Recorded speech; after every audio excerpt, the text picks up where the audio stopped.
Hello friends, welcome to the Yoga Academy. Today we are going to study about the figure of speech chiasmus. आज हम जानेंगे कि chiasmus figure of speech क्या होती है और अगर ये एग्जाम में आई है तो हम इसे कैसे पहचान सकते हैं। Friends, figures of speech English literature से रिलेटेड किसी भी एग्ज़ाम के लिए बहुत ही इम्पॉर्टेंट होती है। आपको किसी भी एग्ज़ाम का प्रीवियस ईयर उठा के देखेंगे, आपको फिगर्स ऑफ स्पीच से जो इंग्लिश लिटरेचर से रिलेटेड है 5-7 क्वेश्चन जरूर देखने को मिलेंगे। इसके पहले हमने बहुत सारी फिगर्स ऑफ स्पीच के ऊपर डिस्कशन किया है और अपने डाउट्स को क्लियर किया है। तो अगर आपने इसके पहले की वीडियोस हमारी नहीं देखी है तो हमारे चैनल पे द योग एकेडमी पे विजिट करें और वहाँ एक फिगर्स ऑफ स्पीच की अच्छी प्लेलिस्ट बनी है और उससे देखें और अपने डाउट्स को क्लियर करें। तो let's move the point. chiasmus. Chiasmus is a figure of speech in which a reversal of grammatical structure in successive phrases or clauses. Reversal मतलब होता है फ्रेंड्स, जैसे ये चीज़ ये जा रहा है, यही उलट के फिर यहाँ पे आ गया। यही रिवर्सल का मतलब होता है कि कोई चीज़ रिवर्स हो रही है, वही चीज़ फिर से दोहराई जा रही है, उसी को रिवर्सल कहते हैं। मतलब कि आने वाली क्लॉजेज में जो स्ट्रक्चर है, जो सक्सेसिव क्लॉजेज का और फ्रेजेस का, जो आने वाली फ्रेज या क्लॉज है उन्हीं में जो वर्ड्स है या सेंटेंस है उसी का रिवर्स हो जाना, यही हमारा chiasmus होता है।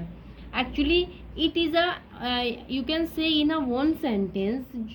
ये जो फिगर ऑफ स्पीच होती है इसमें जो सेंटेंस है, part of a sentence is a mirror image of the first. जो पहला शब्द होता है उसी का इमेज होता है दूसरा। कैसे, हम एग्जाम्पल के थ्रू ज़्यादा अच्छे से समझ पाएंगे। तो आइए देखते हैं। Like fair is foul, foul is fair. अब यहाँ पे मिरर कहने की जो हमारी जो बात थी, जो मतलब था, ये फाउल है तो यहाँ पे यही मिरर हो गया, तभी इसमें भी हमें फाउल दिख रहा है। तो यही हमारा मतलब था कि ये जो सेंटेंस होता है ये पार्ट होता है मिरर का, of image of the first image का। फर्स्ट वर्ड की इमेज क्या हो गई, ये हो गई, ये भी फाउल है, ये भी फाउल है।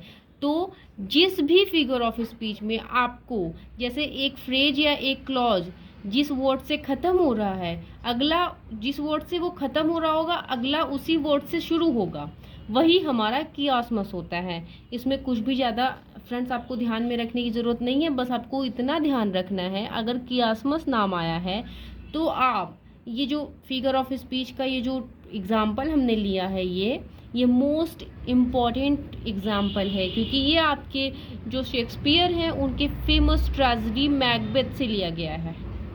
और ये कौन कहता है फ्रेंड्स, ये जो 3 विचेज है वो कहती हैं कि fair is foul and foul is fair. जो हमारे लिए अच्छा है वही लोगों के लिए बुरा है।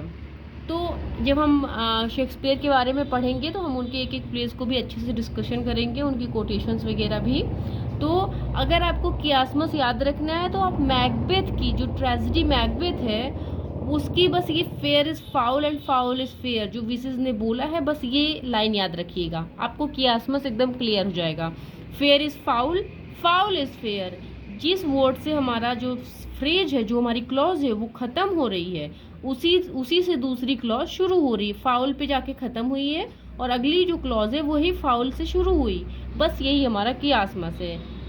देखिए अगली, all for one and one for all, all for one and one for all, ये बस यही chiasmus है। आई होप आपको chiasmus फिगर ऑफ स्पीच समझ आई होगी फ्रेंड्स, कि जब हम किसी फ्रेज को जिस वर्ड से एंड करते हैं अगली फ्रेज को हम अगले क्लॉज में उसी वर्ड से उसकी स्टार्टिंग कर देते हैं, ये एक दूसरे को रिवर्स कर रही होती है। यहाँ पे देखिए फाउल है ये भी और ये भी फाउल है। ये फाउल, ये जो क्लॉज है यहाँ फाउल से ख़त्म हुई और अगली क्लॉज हमारी फाउल से ही शुरू हुई, ये 1 पे जाके ख़त्म हुई और अगली हमारी 1 से ही शुरू हुई। यही हमारा बस फिगर ऑफ स्पीच chiasmus है, कि जहाँ पे भी आपको सेंटेंस, ग्रामेटिकल सेंटेंस के स्ट्रक्चर में जो है वो रिवर्सल ऑर्डर दिखाई दे वर्ड्स में, वही हमारा chiasmus होता है। आई होप आपको ये फिगर ऑफ स्पीच समझ आई होगी। Subscribe my channel to get more beneficial videos. Thank you.